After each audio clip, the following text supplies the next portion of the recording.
Cyrénaïque, région riche en pétrole. Alors faut-il s'attendre à un important regain de violence en Libye? On écoute l'analyse de Riyad Sidawi, il est directeur du Centre arabe de Genève.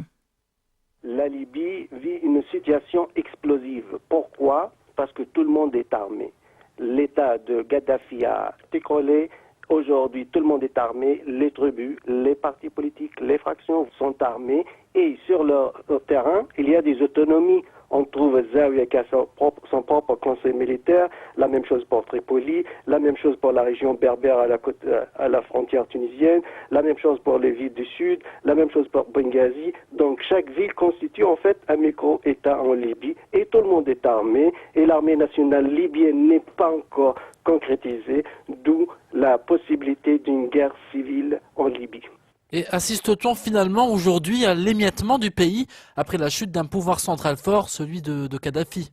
Oui, en sciences politiques, on connaît le phénomène. Quand le pays est très centralisé, très fort, et après sa chute brutale et rapide, il n'y aura pas d'alternative. Ça a été le cas de la Somalie, par exemple, avec la dictature de Siad Barre.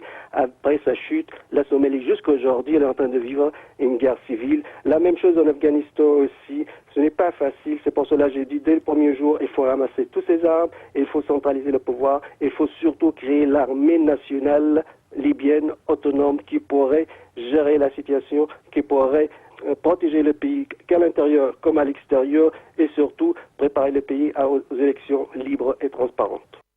Voilà, vous venez d'entendre Riyad Sidawi, directeur du Centre d'analyse du monde arabe de Genève, au micro d'Antoine Moutot. J'ajoute que Barack Obama a reçu à la Maison-Blanche le Premier ministre libyen Abdelrahim Al-Kiir lors d'une visite qui n'avait pas été annoncée.